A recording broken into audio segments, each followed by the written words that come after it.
വിവിധ ആവശ്യങ്ങൾ ഉന്നയിച്ച Kerala state used vehicle dealers and brokers association Devikulam taluk കമ്മിറ്റിയുടെ നേതൃത്വത്തിൽ തിങ്കളാഴ്ച ദേവികുളം ജോയിന്റ് ആർടി ഓഫീസിലേക്ക് പ്രതിഷേധ മാർച്ച് നടത്തുമെന്ന് ഭാരവാഹികൾ വാർത്താസമ്മേളനത്തിൽ അറിയിച്ചു. സമരം സംഘടനാ ജില്ലാ പ്രസിഡന്റ് റഫീഖ് ഉടുമ്പന്നൂർ ഉദ്ഘാടനം ചെയ്യും. കേരളത്തിലെ വാഹനങ്ങളുടെ RC ബുക്കും ഡ്രൈവിംഗ് ലൈസൻസും അച്ചടി നിർത്തിവച്ചുകൊണ്ട് വാഹന വിപണിയെ തകർച്ചയിലേക്ക് സർക്കാരും മോട്ടോർ വാഹന വകുപ്പും തള്ളിവിടുന്നുവെന്ന് ആരോപിച്ചാണ് Kerala state used vehicle dealers and brokers association പ്രത്യക്ഷ സമരവുമായി രംഗത്ത് വന്നിട്ടുള്ളത്. പ്രശ്നപരിഹാരം ആവശ്യപ്പെട്ട് തിങ്കളാഴ്ച ദേവികുളം ജോയിന്റ് RT ഓഫീസിലേക്ക് പ്രതിഷേധ മാർച്ച് നടത്തുമെന്ന് സംഘടനാ ഭാരവാഹികൾ വാർത്താസമ്മേളനത്തിൽ അറിയിച്ചു. പ്രതിഷേധ സമരം സംഘടനാ ജില്ലാ പ്രസിഡന്റ് റഫീഖ് ഉടുമ്പന്നൂർ ഉദ്ഘാടനം ചെയ്യും.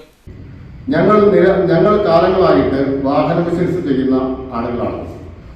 അതുപ്രകാരം ഞങ്ങളൊരു വാഹനം വാങ്ങുകയും അത് വിൽക്കുകയും ചെയ്യുമ്പോൾ ഞങ്ങൾക്ക് ആ വാഹനത്തിൻ്റെ RC നിലവിൽ പേര് മാറുകയും ആ പേര് മാറുന്ന RC നിലവിൽ ഫൈനാൻസ് കമ്പനിക്ക് കൊടുക്കുകയും ചെയ്താൽ മാത്രമാണ് ഞങ്ങൾക്ക് ആ വാഹനത്തിൻ്റെ ഏതാണ്ട് 70% പൈസയോളം ഞങ്ങൾക്ക് പിരിഞ്ഞു കിട്ടുകയുള്ളൂ.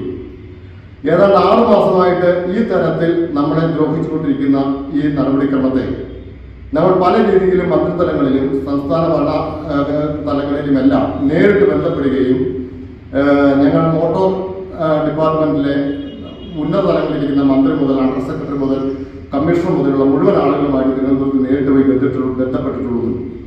എന്നാൽ അവിടെ നിന്നും 10 ദിവസം 15 ദിവസത്തെ ഡേറ്റ് കാലാവധി പറഞ്ഞുകൊണ്ട് മുൻ ഗതാഗത മന്ത്രി ആന്റണി രാജു ഇപ്പോഴത്തെ നമ്മുടെ KP ഗണേഷ് കുമാർ നേരിട്ട് ഞങ്ങൾ പോയി കണ്ടിട്ടുള്ളതും അവരുമായിട്ട് ചർച്ച ചെയ്തിട്ടുള്ളതും അതുപ്രകാരം ട്രാൻസ്പോർട്ട് കമ്മീഷണർ ഞങ്ങളെ വിളിച്ചു വരുത്തി ബഹുമാനപ്പെട്ട മന്ത്രിയുടെ ഓഫീസിൽ കമ്മീഷണർ വിളിച്ചു വരുത്തിക്കൊണ്ട് ഇതിന്റെ കാര്യങ്ങൾ ചർച്ച ചെയ്യുകയും 10 ദിവസത്തിനുള്ളിൽ ഞങ്ങൾക്ക് തീരുമാനം ഉണ്ടാക്കി തരാമെന്ന് ജനുവരി 13-ാം തീയതി പറഞ്ഞതാണ്.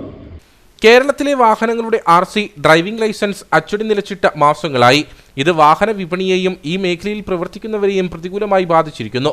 4 ലക്ഷത്തോളം RC ഡ്രൈവിംഗ് ലൈസൻസുകളാണ് അച്ചടിക്കാതെ കിടക്കുന്നത്. ഇതിന് ബന്ധപ്പെട്ടവർ ഉടനടി പരിഹാരം കാണണമെന്നും ഇല്ലെങ്കിൽ സമരം ശക്തമാക്കുമെന്നും ഭാരവാഹികൾ പറഞ്ഞു. സമരത്തിന്റെ ഭാഗമായി അടിമാലിയിൽ ബഹുജന പ്രക്ഷോഭ റാലിയും സംഘടിപ്പിക്കും.